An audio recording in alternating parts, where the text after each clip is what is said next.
E no último bloco do TV Mar News, nós vamos trazer informações, já que a BRK, depois de alguns meses, conseguiu finalizar a primeira etapa da obra de esgotamento sanitário na rua Soldado Eduardo dos Santos. De lá, o repórter Fernando Palmeira volta na nossa programação ao vivo para mostrar como anda a movimentação do trânsito e o que de fato foi liberado, na rua Soldado Eduardo dos Santos, que é uma via importantíssima para esse processo de cruzamento em algumas regiões aqui em Maceió. Fernando Palmeira, traga aí as novidades na nossa programação.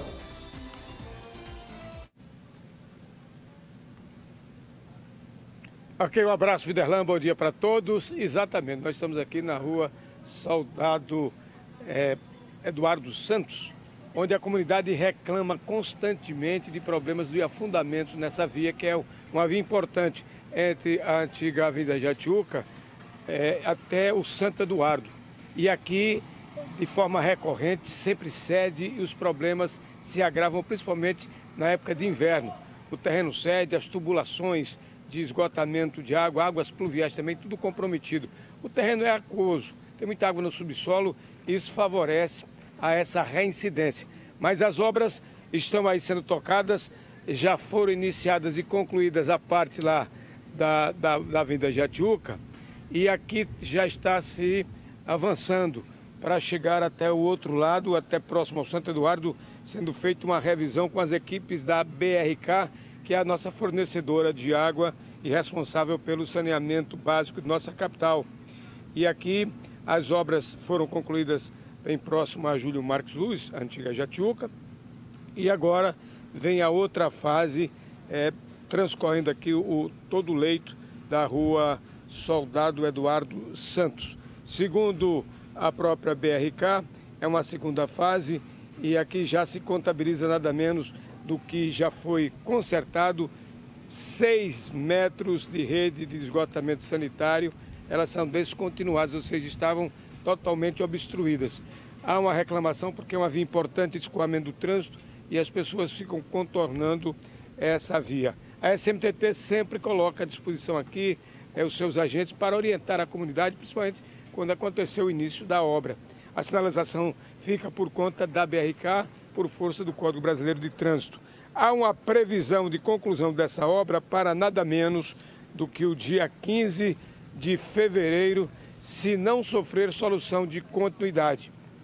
E aqui é área de comércio, é área habitacional e uma via bastante importante e que infelizmente já temos aí dias e meses nessa obra que infelizmente tem andado muito lentamente e reincidentemente. A gente espera que dessa feita, nós tenhamos uma obra perene, para que todo ano, depois do inverno, não seja necessário essas obras reincidirem de novo, com máquinas pesadas e esses bombeamentos constantes de água do subsolo, porque é um solo que é constantemente aquoso, ou seja, a quantidade de água dificulta, inclusive, o serviço, essas obras que estão em andamento.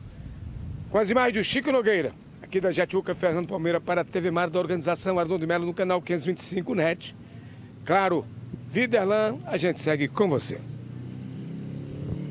Muito obrigado, Fernando Palmeira. E já mostrando esse avanço dessa obra realizada pela BRK na rua Soldado Eduardo Santos, que é um trecho importante, que cruza, por exemplo, a Avenida Jatiuca, a antiga Avenida Jatiuca com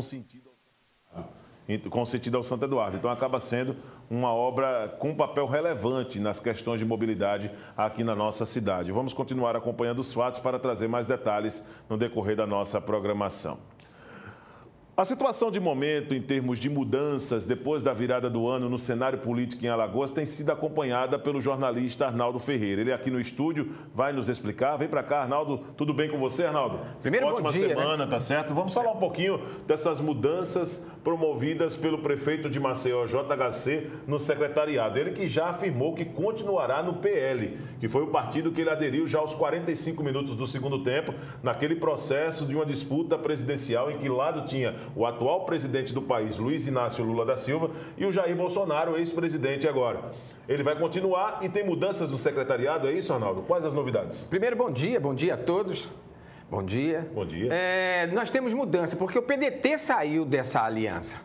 O vice-prefeito saiu pacificamente. O Ronaldo Lessa, ele inclusive concedeu entrevista ao programa Conjuntura, que eu apresento, e disse que não tinha nada contra o prefeito, mas iria assumir um novo projeto, que é ajudar a governar Alagoas ao lado do governador Paulo Dantas, do MDB. Sem o PDT, um processo natural de rearrumação da casa.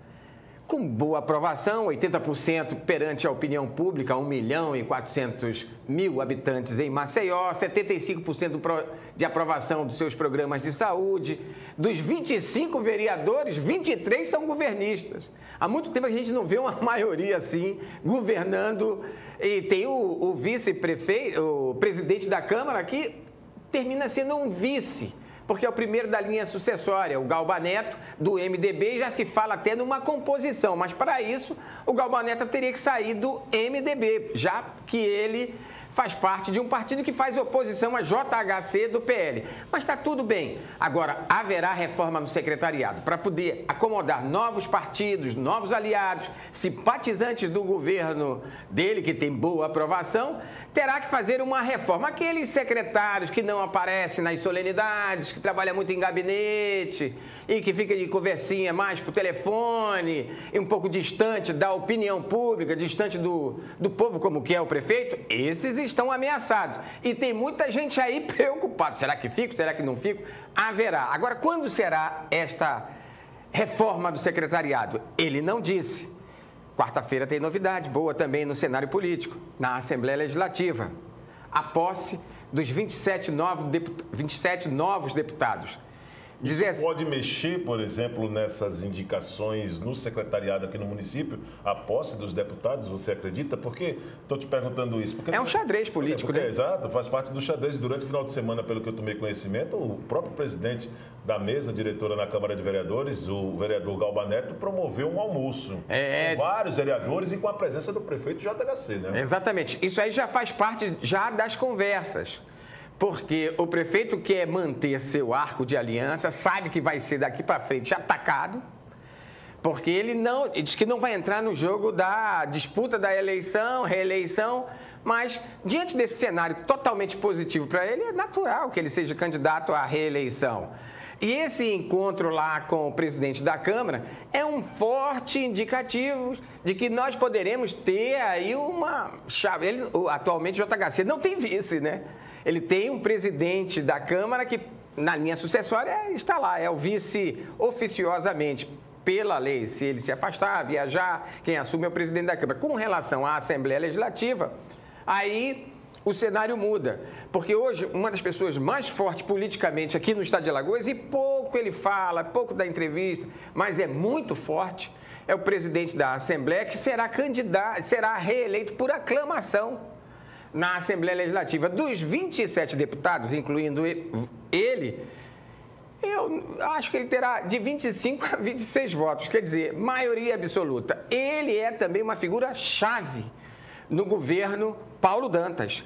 É também um aliado do presidente Lula e tem divergência com o presidente da Câmara Federal, o deputado Arthur Lira, presidente do PP, por conta de problemas do ano passado com a União Brasil. Então, nós temos aí um xadrez político que dificilmente essa maioria parlamentar vai apoiar a Prefeitura de Maceió, o projeto de reeleição do prefeito de Maceió. Mas, em política, uma coisa eu estou falando aqui. Agora, até quarta-feira, que é a posse da nova mesa diretora, tem vários cargos lá em disputa, que são as comissões. Se alguns dos interessados não entrar na comissão da CCJ, que é a comissão mais importante, que é de Constituição e Justiça, a de Finanças, né, Finanças e Orçamento e de Saúde, muita gente pode até debandar para a oposição. Mas hoje, o prefeito vai ter que buscar as alianças domésticas na capital. No âmbito estadual, a coisa está meio pesada. Quer dizer, então, que a verdade de hoje, amanhã pode não ser mais verdade. Tem muita coisa, tem um caso de um deputado, que não vou citar o nome aqui, né, que ele preparou um partido para... Você vai saber quem é. Ele seria fatalmente reeleito, fez oposição, teve destaque da mídia, teve apoio total da mídia, mas ele armou uma chapa que ele, em tese, ele seria o eleito, o primeiro colocado. Ficou como suplente. Pois é. as surpresas que a política coloca. Agora, uma situação que nós estamos acompanhando, Arnaldo, e você, mais do que todos aqui na TV Mar, tem acompanhado bem mais perto, é esse imbróglio que envolve Prefeitura de Arapiraca, CPI, Câmara de Vereadores e agora o Ministério Público. Como anda essa situação? Teremos sessões amanhã na cidade de Arapiraca, você vai acompanhar essas sessões? Eu tenho ido a Arapiraca pelo menos uma vez por semana, tenho conversado com muita gente do poder político, tanto governista como os oposicionistas. O prefeito perdeu a maioria da Câmara dos Vereadores, hoje ele tem, são 19 deputados, 19 vereadores no Agreste, 10 são oposicionistas e 9 governistas. Os governistas estão meio que acuados. Tá? E a CPI avança, pediu documentos, fez diligência, suspendeu até uma sessão de oitiva, onde iria ouvir a vice-prefeita Ruth Neide Pereira, do MDB, e para ir buscar documentos. Os documentos não apareceram, até agora não foram entregues. Há indicativos de que alguns sumiram. Entregaram um relatório parcial. Nós estamos falando da CPI do lixo. Essa CPI do lixo ela foi instaurada porque já se sabe, é real, foi constatado, já tem documento, não há mais dúvida disso, que nos 2 anos da administração Luciano Barbosa, do MDB, ex-amigo da família Calheiros, foram pagos quase ou mais de 40 milhões de reais da coleta e tratamento do lixo sem licitação. Isso não pode acontecer, tá? Mas também a cidade não pode ficar sem lixo. A prefeitura, o prefeito não fala sobre o assunto. Eu até fiz plantão lá no gabinete dele. Chegou a mudar a porta da casa do prefeito? Não, no gabinete dele. Ele estava lá, mas ele não estava. Estava, mas não estava. Não me atendeu, mas não atendeu ninguém da imprensa. Diz que só vai falar a respeito desse assunto quando a CPI concluir os trabalhos dele. E o fato novo é que, na terça-feira, o Ministério Público entrou definitivamente no caso. Porque quer explicações, agora quer os documentos, espera até terça-feira, fez pedido de novos documentos, quer saber cópias de contratos, como foram feitos esses pagamentos, como é que é contratos emergenciais, com indenização, pagamento por indenização, por que não se faz a licitação? A prefeitura justifica, através de seus servidores, que fez 2 licitações. A primeira anulou, os concorrentes lá acharam ruim. Na segunda ficaram só 2 empresas. Uma foi descartada, essa uma entrou na justiça, aí parou, aí a justificativa é que a questão está sob júdice. Agora, o Tribunal de Justiça já se pronunciou, mandou fazer a licitação para que haja concorrência. E todo mundo está querendo entender por que não se faz a licitação, por que está se pagando tanto dinheiro sem licitação. Isso deve ficar bem mais claro agora com a entrada definitiva do Ministério Público. E o Ministério Público até me disse, quando o MP, o promotor Rogério Paranho, que também não gosta muito de holofote, mas é um homem sério, probo, e vai investigar o caso, independente de amor partidário, tanto para a oposição como para o governista, ele quer saber a verdade da história. E quando o Ministério Público entra no caso, é porque há um indício de improbidade administrativa. E entre as pessoas que vão ser ouvidas pelo Ministério Público está a empresa que faz a coleta de lixo e a empresa que recebe o lixo. Quer saber se a pesagem bate com o preço. Aí o bicho pega. Agora, uma última colocação, Arnaldo, para a gente encerrar essa sua participação aqui.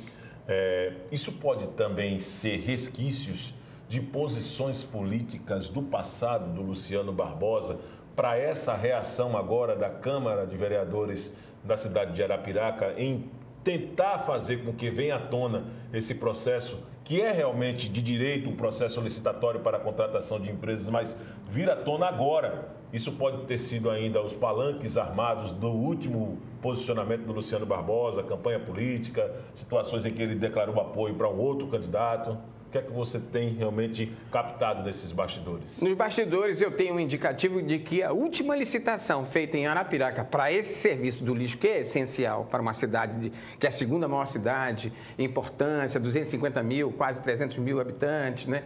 Tem que recolher o lixo mesmo, tanto urbano como rural. Na área urbana são 3 vezes por dia, por semana, e na área rural 2 vezes por semana. Tem que vir à tona, porque não pode ficar... Desde 2014 foi prorrogado por mais 5 anos, depois 1 ano, aí não se sabe se foi legal, se não foi. Isso tem que ser investigado. Agora, há muito disse-me-disse nos bastidores. Há quem diga que os vereadores teriam sido prejudicados porque uma empresa de interesses dele teria sido alijada do processo. Há quem diga também que o prefeito não quer concorrência do lixo. Mas por que não quer? Se é desde 2014, então foi Célia Rocha, depois 2 administrações do próprio Luciano, depois Rogério Teófilo, que morreu, foi para Fabiana Pessoa. Então, quer dizer, por que não se faz licitação? Por que essa coisa não é muito clara? Alguns bairros se queixam da coleta do lixo, que atrasa, demora, não ocorre 3 vezes por semana. Outros, nem tanto, acontece com uma certa regularidade. O que o prefeito e seus aliados comentam nos bastidores que isso faz parte do jogo político. Tanto é que ele não quer bater boca com a CPI, mas já está preparando a sua defesa. Arnaldo, muito obrigado pela sua participação. Com a esquina aqui no coração, tá certo? Segunda-feira você estará de volta ao vivo aqui no estúdio já com a Porlane, mas durante a semana terá ainda outras participações. Boa viagem amanhã para Arapiraca para acompanhar essa reabertura das sessões na Câmara de Vereadores, tá certo? E não perca o Conjuntura. Essa semana, a partir dessa semana, às 9 horas da noite, tem boas novidades. Mas você vai saber às 9 da noite. Tá certo, Arnaldo Ferreira. O prefeito de Maceió, JHC, lançou hoje o programa Família Acolhedora, que irá garantir a proteção social de crianças e adolescentes aqui em Maceió. Esses que são afastados do convívio familiar por determinação judicial. O repórter Fernando Palmeira, ao lado do Francisco Nogueira, nosso repórter cinematográfico, eles compareceram para essa ideia, de lançamento de um programa pela Prefeitura Municipal de Maceió que pretende valorizar ainda mais jovens e adolescentes aqui na nossa região. A Prefeitura Municipal de Maceió lança um importante projeto para dar o apoio a crianças e adolescentes que foram afastados do convívio social por decisão judicial. Um programa importantíssimo do setor social para o amparo a essa juventude que, infelizmente, está hoje desgarrada dos seus próprios lares. Vamos acompanhar. Cleison Moura, secretário municipal de Assistência Social, nos fala da importância desse projeto. Sem dúvida nenhuma, Maceió ganha hoje um dos maiores projetos que a Prefeitura podia oferecer à sociedade. Família Acolhedora vai transformar muitas vidas, porque vai dar a oportunidade da criança em situação de adoção não precisar ter que conviver num orfanato, não ter que ir para um abrigo. Ele vai viver numa família. E essa família vai receber todas as instruções necessárias, toda a assistência necessária, inclusive vai ser remunerada. Vai receber uma ajuda para manter essa criança com muita dignidade. E aí a criança vai começar a ter de novo aquele sentimento, eu tenho um papai, eu tenho uma mamãe, eu começo a ter o sentimento de família de volta. E isso, gente, não tem preço. O prefeito JHC, como sempre, cuidando das pessoas. E aqui eu preciso fazer um agradecimento à Câmara de Vereadores, que aprovou num regime de urgência, numa velocidade incrível, porque entendeu da importância disso. Então, o Ministério Público nos ajudou, a doutora Fátima Pirauá nos ajuda, as instituições todas aqui presentes, todo mundo muito feliz, Marcelo, porque era esperado essa ação, de muitos anos, diga-se de passagem, e agora é real. Nós vamos, hoje, começa a fazer e ter as famílias acolhedoras. De onde partiu essa ideia e como está estruturado aí o projeto? A ideia já tem capitais, uma ou duas cidades no Brasil que está fazendo, e aí o prefeito, que é um visionário, ele busca a todo instante esses cases de sucesso pelo país e quer, lógico, trazer para Maceió. Agora, em Alagoas, feliz por sermos os primeiros e tristes por sermos os primeiros, que isso já era para acontecer há muito tempo. Porque família precisando de carinho de família, criança precisando de carinho e de acolhimento real, tem a vida toda. Que pena que só agora que está acontecendo, mas que bom que começou a acontecer. Secretário, como essas famílias vão poder se credenciar para poder dar abrigo a essas crianças que estão em situação vulnerável? Vai existir, evidentemente, toda um regramento, uma coisa toda, que nós não podemos, em absoluto, colocar uma criança em alguma situação de risco. De risco eles já vivem. De risco, de preconceito, de abandono, de dor, eles já vivem. Então, a grande vitória desse programa Família Acolhedora, junto também com a Secretaria da Mulher, que vai nos ajudar muito, com a Secretaria de Saúde, com o Neto da Secretaria da Educação, quer dizer, um conjunto de ações, que essa criança vai ter a escolinha para ir, vai ter a formação dela para ir, vai ter um atendimento do psicólogo para ir, que é para a gente verdadeiramente dar chance dela crescer como um adulto sadio, produtivo, incluído. Chega, né? A gente costuma dizer lá na secretaria que quando a gente tiver de abrir a boca, abra para abençoar. E se quiser abrir a boca, abre os braços e acolha. Para de criticar, para de tanto ódio, para de tanto preconceito. E, gente, olha, eu vou aproveitar aqui vocês e a audiência de todos vocês para dizer, conheçam os nossos abrigos de crianças. Vão lá no Rubens Colasso, na Pitanguinha, por exemplo. Vocês vão se encantar. As crianças são lindas. Mas como tem um pouquinho mais de 3 anos já, 3, 4, 5, 6 anos, aí as famílias às vezes querem adotar, mas eu não vou adotar uma criança grande. Vocês vão se surpreender, viu? Vão lá. Vão conhecer o que é um amor de verdade. Crianças saudáveis, lindas, educadas. É incrível o amor que aquelas profissionais, que aquelas cuidadoras têm com elas. Porque às vezes em casa a gente tem 3 filhos, não consegue educar os 3. E lá são todos, coisa mais linda do mundo. Então mamãe, papai, quer um irmãozinho para seus filhos, quer uma criança, não procura a idade não, procura a alma. Deixa a tua alma se encontrar com a alma dela, teu coração bater no coração dela e leva para casa. Começa a ir lá, vai, brinca, abraça, cheira, joga, né? Joga uma damazinha, joga uma bola. E aí Deus vai dizer, leva esse é teu. Isso é lindo, viu, gente? Assim nós vamos encerrando esta edição do programa TV Mar News, desejando para você uma ótima semana. Nos encontraremos em breve na programação da nossa TV Mar. Um grande abraço, fiquem todos com Deus e até, se Deus quiser, a sequência da nossa programação, trazendo muitos detalhes aí durante a semana na programação esportiva, com o jornalismo também ajudando dentro daquilo que a gente pode, levando realmente a comunicação pela essência. Forte abraço para você e um ótimo início de semana.